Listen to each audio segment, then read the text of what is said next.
Ifike gaafa ba'u dukkaan iddoo gadhiisaa garriif tulluu kan dhoksee guddisee ni mul'isa. Dagaatameeraan jedhiin Waaqayyo guyyaa qaba mana isaa keessaan bahiin ibsii furmaata qaba. Mana isaa keessaan bahiin ibsii furmaata qaba. Ifike gaafa ba'u dukkaan iddoo gadhiisaa garriif tulluu kan dhoksee guddisee ni mul'isa. Dagaatameeraan jedhiin Waaqayyo guyyaa qaba mana isaa keessaan bahiin ibsii furmaata qaba. Mana isaa keessaan bahiin ibsii furmaata qaba.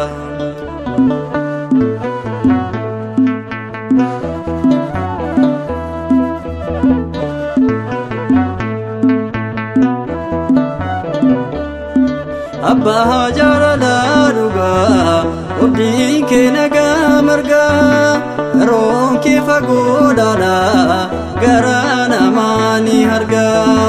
Yaa'isa samii saaktee dukkaanaaf ifa laattu eenyudha kana akka kee buusa namaaf laatu.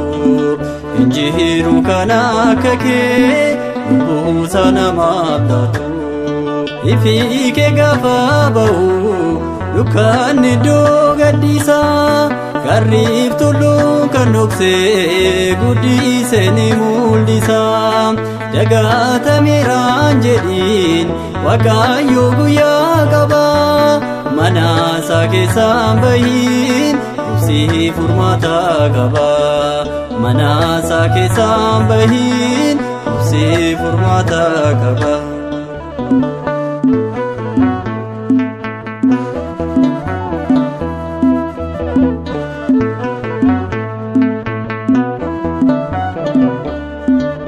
Yaa ifa keetiin halkan guutaa ibsitee warra beelaan dadhabee humna taatee cimsitee galaana addaan hirtee ulee Musee tarsaastee loltuu Faarihoon immoo galaanichatu nyaatee.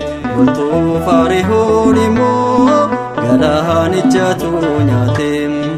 Ifike gaafa ba'u dukkaan iddoo gadhiisaa garriif tulluu kan dhoksee guddisee ni mul'isa.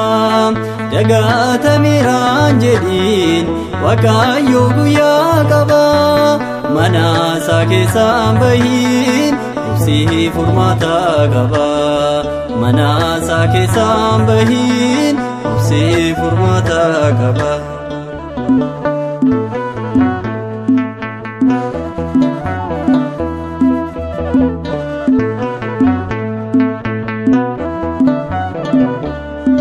Jaalala kee mul'isu dhiigaa kee nuuf cobsitee muusii fannisaniis gaarummaadhaaf obsitee.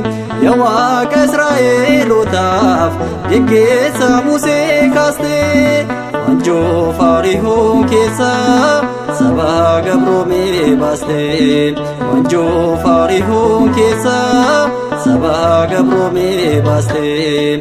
Ifike gaafa ba'u dukkaan iddoo gadhiisaa garriif tulluu kan dhoksee guddisee ni mul'isa.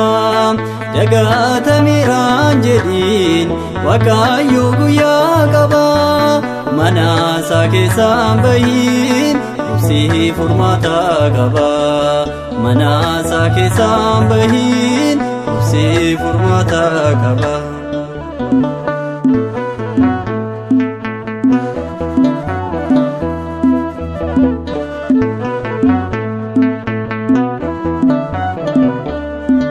Waggaa 38 cinaa galaanaa ture firaaf nama dhabuun koo dhiphinaaf naaf fere.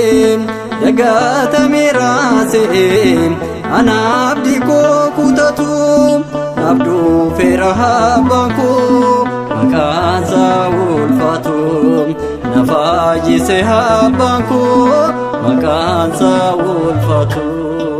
Ifi kee gaafa ba'u dukkanni iddoo gadhiisaa garriif tulluun kan dhoksee guddisee ni mul'isa.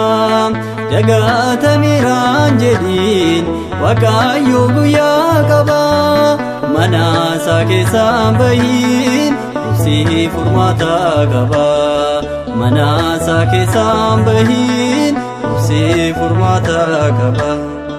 Ifi kee gaafa ba'u dukkanni iddoo gadhiisaa garriif tulluun kan dhoksee guddisee ni mul'isa.